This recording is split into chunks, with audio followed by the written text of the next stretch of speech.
Welcome back to the channel. Today I'm going to be doing a full walk around and review on my 2017 Toyota Tacoma TRD Offroad. We do a lot of structured reviews on our channel, but we haven't really done any on our vehicles. Brian just did one on the GTR, however. I will have that link down in the description below. If you're a subscriber and you've seen all of the mods on my Tacoma, we'll see you in tomorrow's video. But if you're new to the channel and you want to see the truck, I won't be going into full details on every mod. You can check out the Tacoma playlist down in the description below. And my truck is finished off in blazing blue pearl, and it had an MSRP just around $34,000. Under the hood is a 3.5 liter V6. This can be paired to either the 6-speed manual or the 6-speed automatic. This engine produces 278 horsepower at 6,000 RPM and 265 pound-feet of torque at 4,600 RPM. It is rear-wheel drive with the optional 4-wheel drive engagement. 0 to 60 can happen in around 7.5 seconds, and it has a top speed of 113 miles an hour. And with a fuel capacity of 21.1 gallons, you can expect the MPG to be 18 in the city and 22 on the highway. The wheelbase measures 140.6 inches. It has an overall length of 212.3. The width is 75.2, the height is 70.6 inches, and ground clearance is right around 10 inches. Starting up front with the aftermarket grille, you can see just how large it is, giving the truck a bold and aggressive appearance. Toyota is spelled out and all of the letters are wrapped in body colored vinyl. This truck comes with LED headlight bulbs compared to the stock halogen bulbs, along with LED daytime running lights, which do come standard.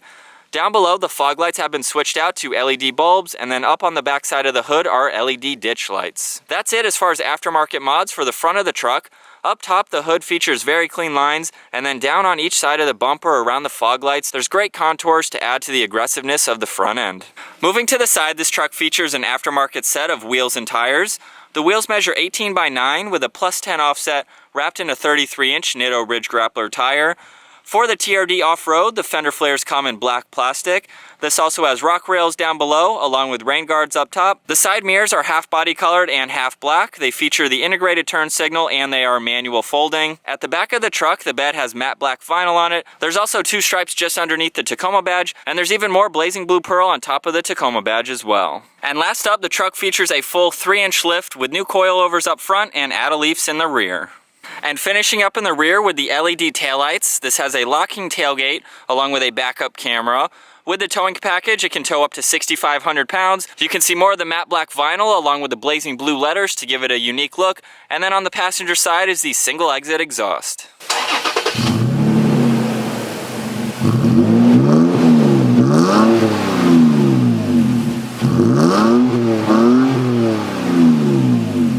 So that's going to wrap up with the exterior walk around on my 2017 Toyota Tacoma. Again, if you want to see more details on all of the mods, like the brands and how the install was and everything like that, definitely check out the Toyota Tacoma playlist on our channel. But this is the build for the truck so far. I really like how it's come along. I definitely have more plans for it and more off-roading adventures later this year. But now with the key, we'll go ahead and check out the interior. As long as I have the key on me, I can just place my hand on the door handle.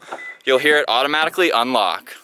On the door panel, you'll find black fabric on the armrest. There's black plastic down below that. I have an aftermarket carbon fiber interior kit. You can see it around the release handle, along with around all of the window controls. Both of the front windows are automatic up and down. In front of that is your lock and unlock, along with the power adjustments for the mirrors. This has a 6-speaker audio sound system, and then behind that is some storage space.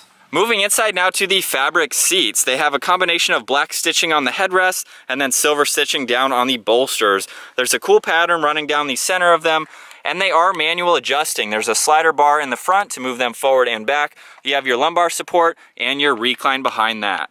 Once inside, we're greeted with a steering wheel that has a combination of perforated leather to each side, along with solid leather on the top and the bottom. On the right side, all of these buttons control the center screen. There's also a customizable button on the bottom, which I've never used. I have more carbon fiber inside the center logo on the steering wheel. On the left side, you have scrolling and volume for the radio, along with your Bluetooth controls and a mode button to turn on and off the radio. Using the buttons on the right side of the steering wheel, we can go through a lot of different information that is very helpful to see. You can look at your miles per hour along with your distance till empty. We can look at my average MPG. Right now it's at 16.7. There's also a live MPG readout underneath that. You have your trip distance and your elapsed time driving the vehicle. And then if we scroll over to the right, you can see your compass. You have your music. There's an off-road setting, so you can see your pitch and roll while you are off-road, along with your TPMS.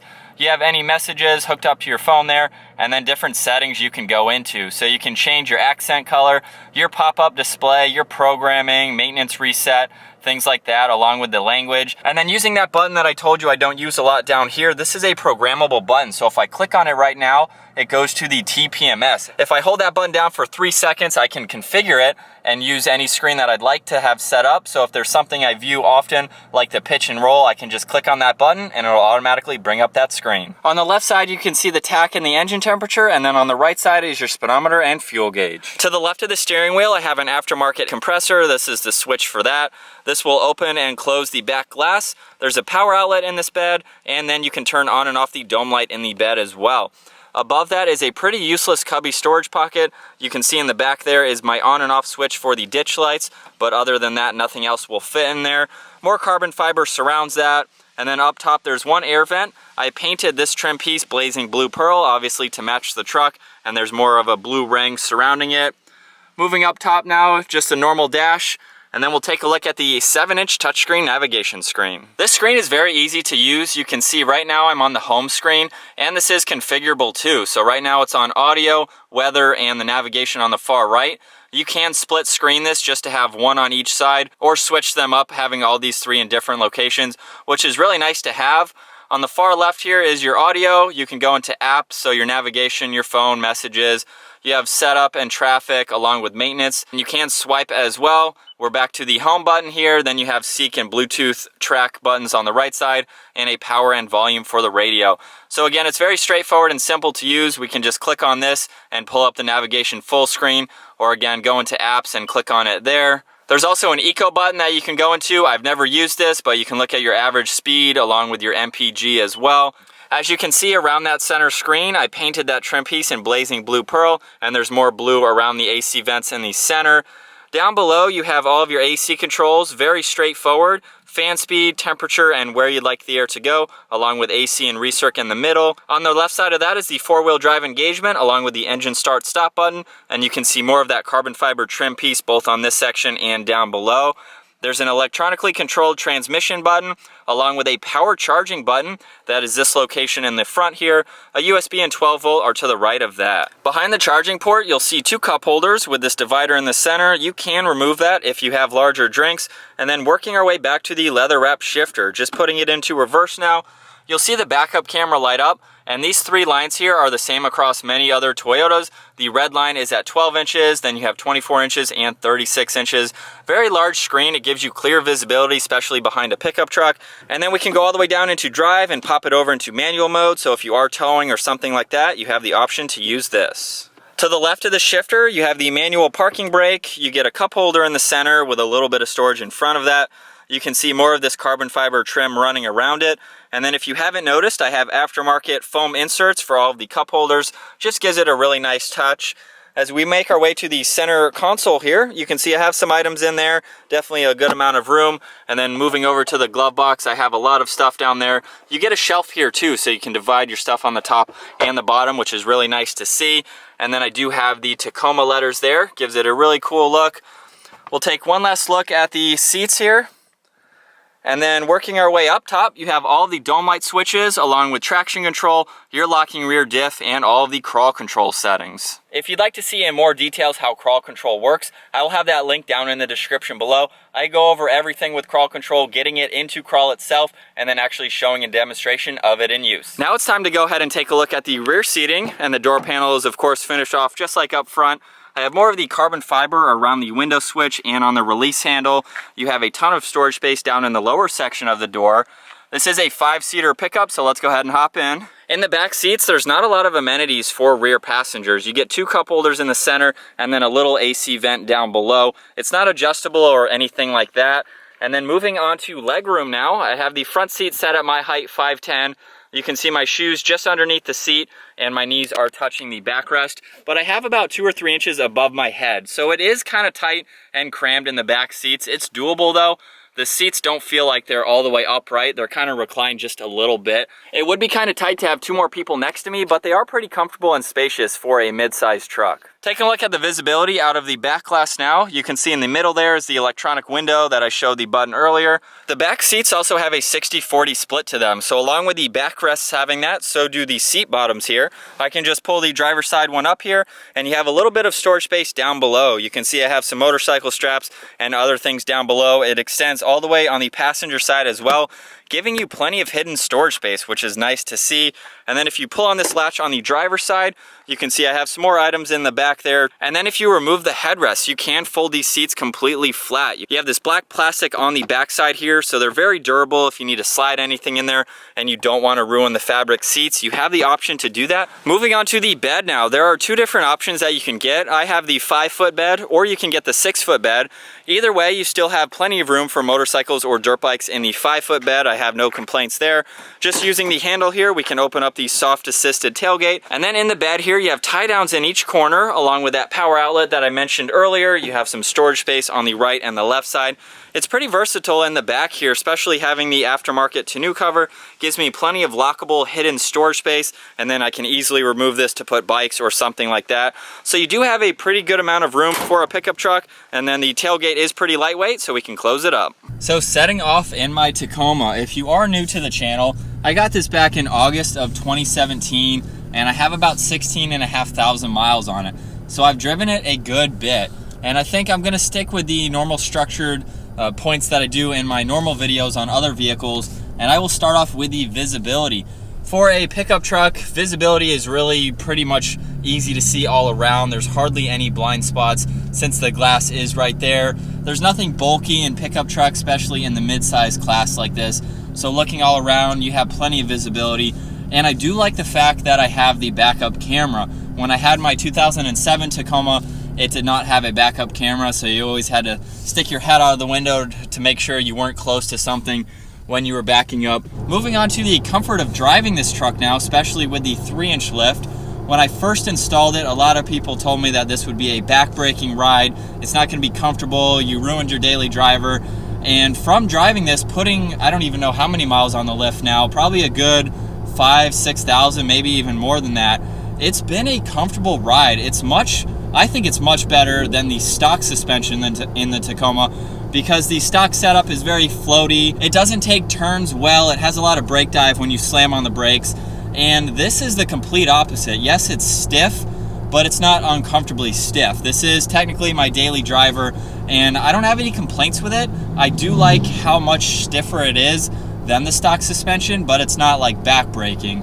You can feel bumps when you go over them, like train tracks or bridge bumps, but it's nothing that's crazy. Like, I don't hate it. I love it better than the stock suspension for sure. And when I go to put more mods on the truck, it's gonna be able to handle that weight. So while I kind of got the lift set up before I added extra weight to it, if this is all you're looking for, a nice comfortable ride, it's stiff, it doesn't feel like it's floating around or anything like that. It's definitely a good lift. And again, I will have videos down in the description below if you want to see more details on that.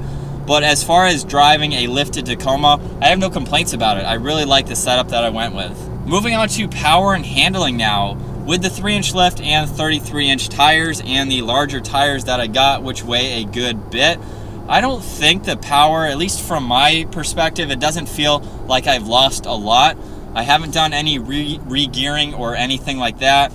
And brakes still do a good job bringing it to a stop, even though the tires do weigh a good bit. But since we're at a stop here, we'll go ahead and accelerate a good bit. And you know, I'm up to the speed limit like that. Obviously it's not a fast car, it's not a sports car, but I don't have any complaints with its acceleration. That was another comment that I got with adding the lift and not re-gearing or anything like that. I have no complaints with it. It's not a straight line vehicle, 0 to 60, and I don't punch it a whole lot except for times during this video here. Real quick, train tracks.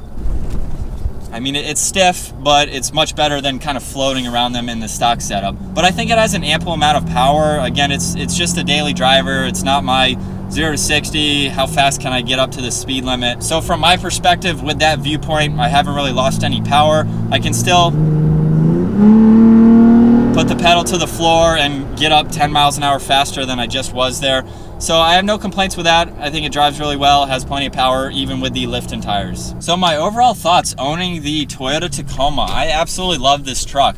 If you are new to the channel, this is my second one. I had a 2007 before I got rid of it for this one, but I really have no complaints with this truck. I made a video a while back, 5 things that I hate about my Tacoma. Everyone seems to do that because not every vehicle is 100% perfect, but in the larger picture, I absolutely love this truck. Just sitting at a stoplight here right now, it's very quiet and insulated on the inside. Even with the larger tires that I have, I got an all-terrain kind of off-road, on-road tire, so there's hardly any tire noise, which is great. Good insulation on the inside of the truck, so it's not very loud again. It's a comfortable cruising daily driver. It has everything that you need. The large navigation screen here, very simple buttons and easy. It's an easy layout to read. I like the 3 buttons down below. It doesn't have a crazy amount of buttons. It's simple and easy to use. You have 3 AC buttons, very well labeled. And the same thing goes for the steering wheel. You have one set of controls for the center, and the other is the volume and tuning for the radio. So everything is laid out very well, large buttons, very easy to use again. And even driving on this road here, I drive this road every single day, and you guys will be able to see me bouncing here. It's not a completely done road. They've been patching it in certain areas. So this can, hopefully this will come across on camera. This is the worst road that I have to drive on every day, and I'll just hit some of these bumps so you can see the truck bouncing. Again, it's a stiff ride, but even driving this every single day, I don't have any complaints with it. If I was in the stock suspension right now, it'd be very floaty, and I think I would even feel the bumps a little bit more because the whole truck would kind of jump up and down, whereas this, it's taking them, it's not having much travel in the suspension. I don't have any complaints with it. If I had to do this on like the highway or something, I'm just going 35 miles an hour right now, it'd probably be a little bit more annoying. But even driving this every day, it's something that I've gotten used to, but at the same time, I think it drives better than stock. Moving on to all the interior materials now. For a truck that's in the mid $30,000 range, I don't think anything is outdated or like junky or anything like that. Of course, I could have gone with leather seats, but that would have been an option, and then I could have gone with a sunroof and backup sensors, but that's just not something that I wanted to get. So for what I have with the cloth seats, I think it's a really nice interior. You have more cloth or fabric on the armrest, and then while there is black plastic on the door panels itself, I don't think it's a pickup truck. It's not gonna have Alcantara or leather or anything like that, especially when I'm going off-road. If you saw earlier, I have some dirt scuff marks on the door from getting in and out of the truck while going off-road, and it's easy to clean that off of the plastic compared to leather or some kind of other material like that. So for a truck, I think that's really all you need. While it's kind of a basic interior, it's not at the same time. And then I've spruced it up a little bit with all the carbon fiber and making this trim piece blue. You do have leather on the steering wheel, which is a nice touch, very comfortable to hold. And these seats are very easy to clean too. I've had dirt and mud on them, and you can easily kind of scrub that out.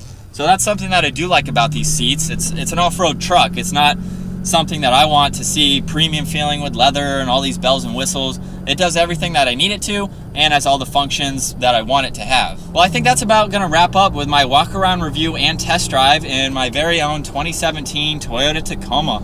If you are new to the channel, again, make sure you check out the Toyota Tacoma playlist for all of the modifications that I've done on the truck. If you've seen the truck and you've been with us for a while, thanks for tuning in for today's video. If you enjoyed today's video, make sure you give it a thumbs up, smash that subscribe button, and we'll see you in tomorrow's video.